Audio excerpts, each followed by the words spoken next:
आज मात्रक और मापन भौतिक विज्ञान भाग 1 कक्षा 11 मात्रक और मापन का 32वां क्वेश्चन है। ध्यान दीजिएगा।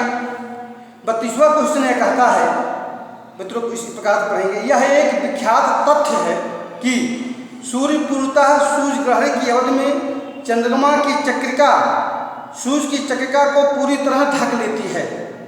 इस तथ्य के आधार पर चंद्रमा का लगभग व्यास ज्ञात कीजिए। पृथ्वी से सूर्य की दूरी 1.50 × 10⁻11 मीटर, पृथ्वी से चंद्रमा की दूरी 3.84 × 10⁻8 मीटर और सूर्य का व्यास 1.39 × 10⁻9 मीटर ये दिया गया है। ध्यान दीजिएगा, ये वैल्यू जो है इस वैल्यू को दिया गया है। ठीक है, तो हम देख सकते हैं हल करने का तरीका यही है। जो वैल्यू दिया गया है उस वैल्यू को आप लिखिए। हल करने का तरीका क्या है? जो भी डाटा आपको ज्ञात हो उस डाटा को आप लिखेंगे। तो लिखेंगे यहाँ पृथ्वी से सूर्य की दूरी, यानी क्या लिखेंगे? पृथ्वी से सूर्य की दूरी, जिसे हम ई यानी RES कहते हैं। पृथ्वी से सूर्य की दूरी कितना दिया गया है? यह है 1.5 × 10⁻11 मीटर। फिर पृथ्वी से चंद्रमा की दूरी, पृथ्वी से चंद्रमा की दूरी, इसे लिखेंगे REM। ध्यान दीजिए, ES मतलब डिस्टेंस बिटवीन अर्थ एंड सन। यहाँ REM मतलब डिस्टेंस बिटवीन अर्थ और मून, पृथ्वी से चंद्रमा के बीच की दूरी। कितना दिया है आपने? ये दिया है 3.84 × 10⁻8 मीटर। ठीक। सूर्य का व्यास, सूर्य का व्यास दिया है जिसे हम ds से डिनोट करेंगे।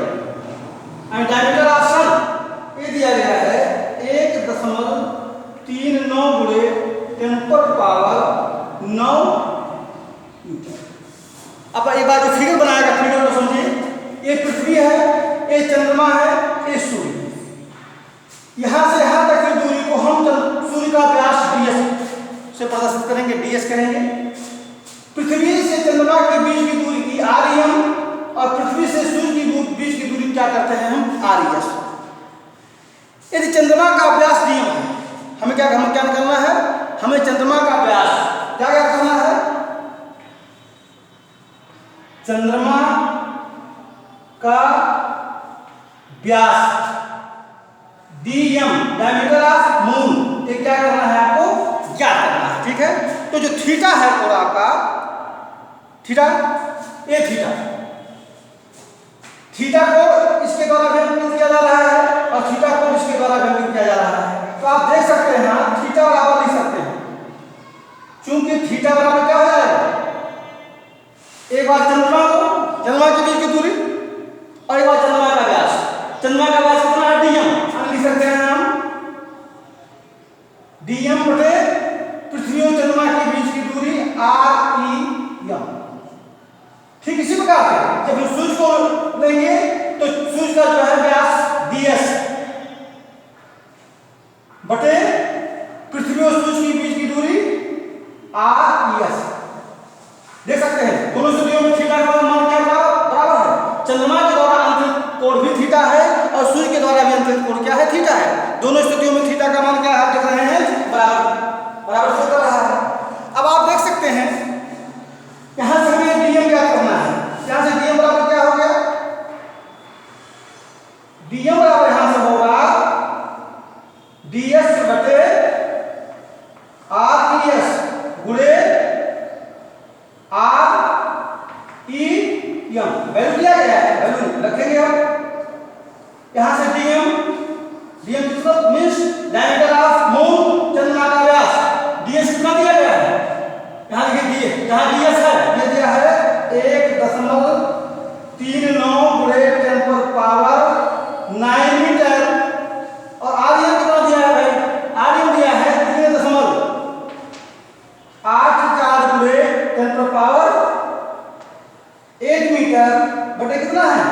RES कितना दिया है 1.5 गुणे 10⁻11 metre.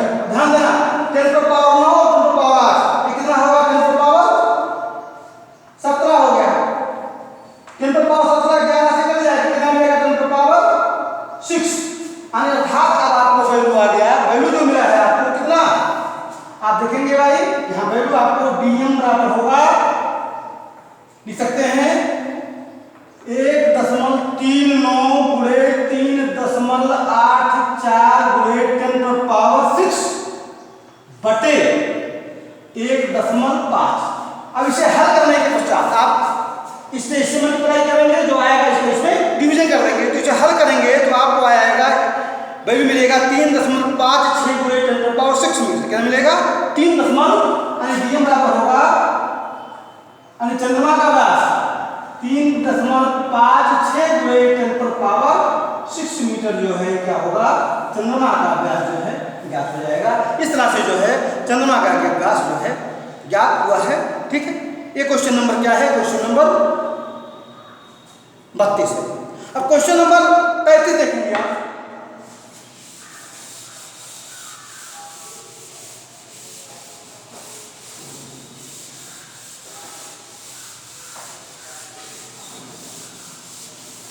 Question number 33 question number अध्याय 2 का 33वां क्वेश्चन देखिए ध्यान देंगे। जब भी क्वेश्चन आप जब भी वीडियो देखेंगे आप तो किताब को अपने सामने रखेंगे क्योंकि क्वेश्चन पढ़ा जा रहा है। ठीक है किताब को सामने रखेंगे जो क्वेश्चन रहेगा उस क्वेश्चन को आप देखेंगे लिखेंगे। इस शताब्दी के एक महान भौतिकविद P.A.M. डिरैक प्रकृति के मूल स्थिरांकों के आंतरिक मानों के साथ क्रीड़ा में आनंद लेते थे। इससे उन्होंने एक बहुत ही रोचक परीक्षण किया। परमाणुीय भौतिकी के मूल नियतांकों जैसे इलेक्ट्रॉन का द्रव्यमान प्रोटॉन का द्रव्यमान तथा गुरुत्वीय नियतांक G से उन्हें पता लगा कि ऐसी संख्या पर पहुंच गए जिसकी विमा समय की विमा है। जिसकी विमा किसकी है समय की विमा है। साथ ही यह एक बहुत बड़ी संख्या थी और इसका परिमाण विश्व की वर्तमान आकलित आयु के करीब है। इस पुस्तक में दी गई मूल नियतांकों के सारणी के आधार पर देखने का प्रयास कीजिए कि क्या आप भी यह संख्या या कोई अन्य रोचक संख्या जिसे आप सोच सकते हैं बना सकते हैं। यदि विश्व की आयु तथा इस संख्या की समानता महत्वपूर्ण है तो मूल नियतांकों की स्थिरता किस प्रकार प्रभावित होगी। ध्यान दीजिए इलेक्ट्रॉन और प्रोटॉन के बीच जब हम गुरुत्वीय बल ज्ञात करते हैं तो न्यूटन के गुरुत्वाकर्षण का नियम इस पर लागू होता है और इलेक्ट्रॉन और प्रोटॉन के बीच जब हम वैद्युत बल ज्ञात करते हैं इसे कूलाम के नियम के अनुसार ज्ञात करते हैं। मान लीजिए इलेक्ट्रॉन का द्रव्यमान me और प्रोटॉन का द्रव्यमान mp है तथा इलेक्ट्रॉन और प्रोटॉन पर आवेश कितना है स्मॉल e ठीक लिखेंगे। इलेक्ट्रॉन और प्रोटॉन के बीच वैद्युत बल इलेक्ट्रॉन E तथा प्रोटॉन P के बीच गुरुत्वाकर्षण बल जिसे हम किससे डिनोट करेंगे Fg से डिनोट करते हैं हम G me mass of electron गुणे mp मास ऑफ प्रोटॉन बटे इनके बीच की दूरी। क्या करेंगे बटे इनके बीच की दूरी क्या है r स्क्वायर। फिर पुनः इलेक्ट्रॉन तथा प्रोटॉन के बीच वैद्युत बल जिसे हम Fg से डिनोट करेंगे। ध्यान दीजिएगा इलेक्ट्रॉन और प्रोटॉन पर जो है आवेश का जो मान होता है परिमाण जो होता है समान होता है लेकिन प्रकृति क्या होती है भिन्न होती है। इलेक्ट्रॉन आपका ऋणात्मक होता है और प्रोटॉन क्या होता है आपका धनात्मक होता है। यानी एक नियतांक लिखते हैं 1/4πε0 1/4πε0 निर्वात की गतिशीलता ε0 इलेक्ट्रॉन का आवेश भी गुणे प्रोटॉन का आवेश भी बटे इनके बीच की दूरी r स्क्वायर अर्थात F भी इक्वल होगा 1/4 4π/0 ई स्क्वायर बटे आर स्क्वायर। इसे समीकरण 2 नाम दे दीजिए। क्या नाम देंगे? इसे समीकरण 2 नाम देंगे। अब इनके द्वारा जो है इन दोनों बलों की क्या करेंगे? हम तुलना करेंगे। क्या करेंगे? इन दोनों बलों का जो है हम तुलना करेंगे। तुलना करने के फलस्वरूप ध्यान दीजिएगा, जो वैद्युत बल है उसका स्क्वायर करेंगे, वैद्युत बल का स्क्वायर, और जो है और गुरुत्वीय बल, वैद्युत बल का वर्ग तथा गुरुत्वीय बल का अनुपात जो आता है एक बल है। मान लीजिए वो बल क्या है? अब यह मान लीजिए वैद्युत बल F का होल स्क्वायर अपान गुरुत्वीय बल Fg, जिसे हम लिखेंगे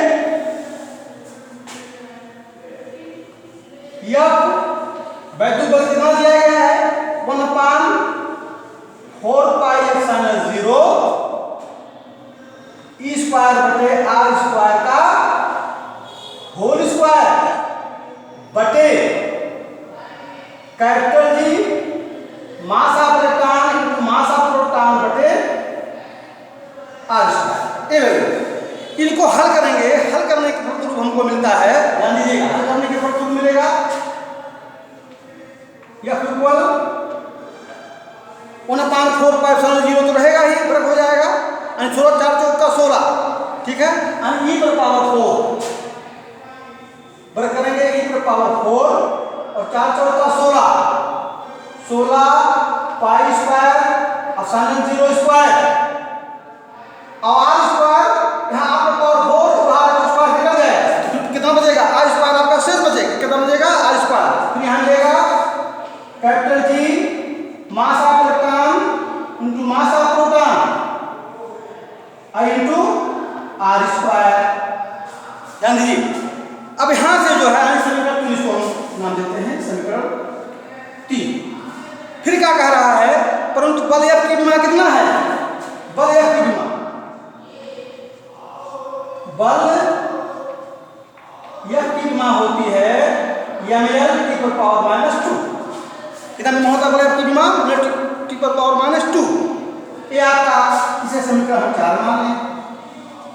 अब ध्यान से देखिए बाबू, समीकरण I में m के स्थान पे m तथा l के स्थान पर r रखने पर, जो I है समीकरण पर m के स्थान पर क्या रखेंगे? m तथा l के स्थान पर r रखेंगे। समीकरण 4 में m के स्थान पर m तथा l के स्थान पर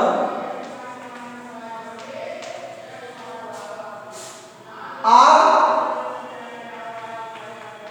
रखने पर बल की विमा मिलेगा आपको F m e r t पर पावर -2। कितना बल की विमा मिला? m e r t पर पावर -2। यह मान समीकरण 3 में रखेंगे। कहाँ रखेंगे? यह मान जो है समीकरण कहाँ रखा जाएगा? समीकरण 3 में रखा जाएगा। तो समीकरण 3 में रखने पर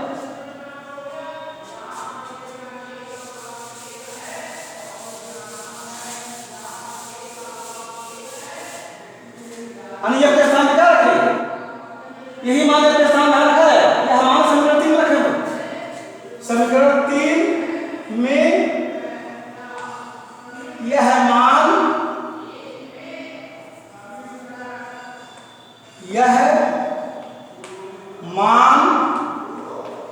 रखने पर, जब समीकरण 3 में यह मान रखेंगे तो मिलता है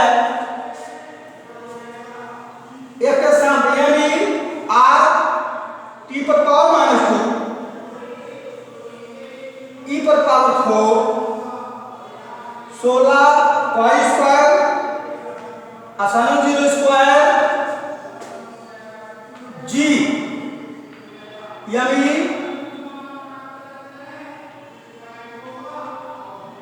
mp r स्क्वायर। यहां से t पर पावर -2 हो जाएगा, t पर पावर -2 e पर पावर 4। हल करेंगे इसको, इधर चला जाएगा नीचे हर में t पर पावर -2 यहां पर हो गया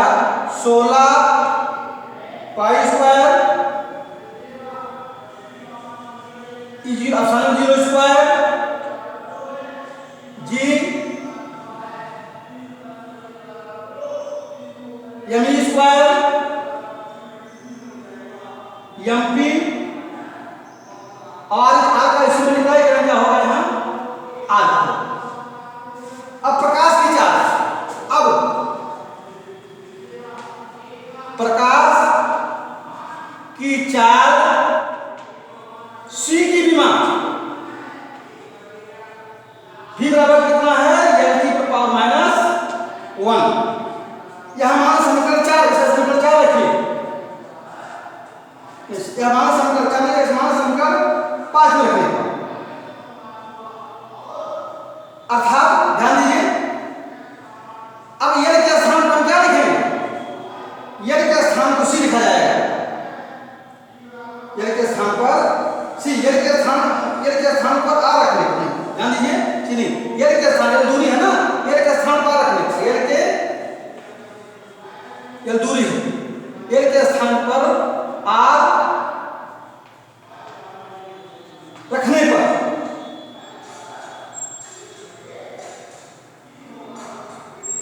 तो आर बराबर होगा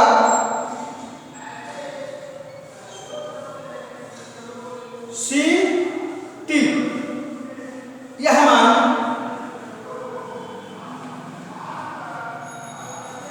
अब इस आर का मान कहां रखेंगे? इसमें समीकरण 5 में। यह मान समीकरण वी में रखने पर तो हमें मिलता है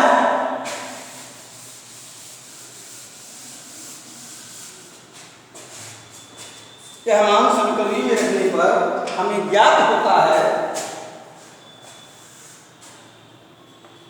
e पर power -2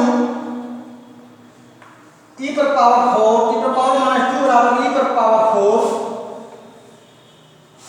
16 pi square epsilon 0 square गुणे G M E square M P मासा इलेक्ट्रॉन मासा प्रोटॉन। आर की वैल्यू, यहाँ आर की वैल्यू क्या है? C T. आर की वैल्यू कितना है? आर की वैल्यू सी टी। यहाँ के स्थान पर क्या लिखेंगे? यहाँ ध्यान दीजिए, सी टी यहाँ होगा सी टी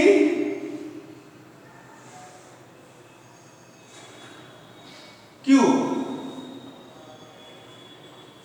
ठीक, अब इसको हल करने के बाद जो है हमें यहाँ से टी की वैल्यू मिलता है e पर पावर 4। जैसे टी क्यू होगा, टी क्यू जब इधर आ जाएगा, ध्यान दीजिए कैसे हल करेंगे इसको, थोड़ा एक स्टेप और देख लीजिए। टी पर पावर -2 e पर power 4 16 pi square epsilon 0 square गुणे जी मासा प्रोटॉन का स्क्वायर इंटू मासा प्रोटॉन। अब इसको जब खोलेंगे तो कितना होगा? सी क्यू और टी क्यू। अब ध्यान दो, इस क्यू क्यू का जो है इससे जो मल्टीप्लाई करेंगे यानी टी स्क्वायर गुणे टी क्यू तो क्या मिलेगा? टी मिलेगा। अर्थात जब इधर आएगा तो हमें वैल्यू कितना मिला? टी। तो टी बराबर आपका हो जाता है e पर पावर 4 e पर power 4 16 pi square epsilon 0 square G M E square into मासा proton M P into C Q. ये वैल्यू जो है हमें प्राप्त होता है। जो कथन दिया गया है, इस कथन के हिसाब से जो है आपको ये वैल्यू जो है प्राप्त होता है। अर्थात आप देख सकते हैं जो उपरोक्त व्यंजन जो आपका ये व्यंजन दिया गया है, यानी अर्थात उपरोक्त व्यंजन से प्राप्त समय t लगभग 2.18 × 10⁻16 सेकंड है। यानी जिसमें सभी वैल्यू हम रखें, पाई का मान रखें, सन 0 का मान रखें, जी का मान रखें, एम ई का मान रखें, मासा इलेक्ट्रॉन मासा प्रोटॉन और जो है तो इसको हल करने के बाद जो है टी का मान कितना आता है? 2.18 × 10⁻⁴ सेकंड। 2 वैल्यू आता है 2.18 × 10⁻6 सेकंड। पाई का मान 1.34, अपसाइलन 0 का मान रखेंगे, जी का मान मासा इलेक्ट्रॉन मासा प्रोटॉन और जो है प्रकाश की चाल, सारे के सारे वैल्यू को रखेंगे तो ये वैल्यू मिलेगा जो कि पृथ्वी की आयु के बराबर है। जो क्या है? जो पृथ्वी की आयु के कोट का है। अतः इस प्रकार बदलते रहें कि राशि टी क्या हो, नियत हो, यानी यदि हम मूल स्थिरांकों के मान जो है बदलें लेकिन टी का मान क्या हो, में टी के मान में किसी प्रकार का परिवर्तन ना हो। ठीक है, इस तरह पाई की वैल्यू, चरण जीरो की वैल्यू, जी की वैल्यू, एम की वैल्यू, एम पी की वैल्यू और सी की वैल्यू, सभी की वैल्यू रखने के बाद जो समय आता है 2.18 सेकंड। जो पृथ्वी की आयु, जो जितनी पृथ्वी की आयु है लगभग उसके कोट का, यानी उसके कोट का है, ये कोट क्या है, पृथ्वी की आयु के कोट का है। अतः मूल स्थिरांकों के मान इस प्रकार बदलते हैं, मूल स्थिरांक का जो मान इस प्रकार बदलते हैं कि टी का मान क्या हो, नियत हो, टी के मान में किसी प्रकार का कोई परिवर्तन ना हो। इस प्रकार से क्वेश्चन नंबर 32 और क्वेश्चन नंबर 33 जो है इस लेक्चर में पूरा हुआ।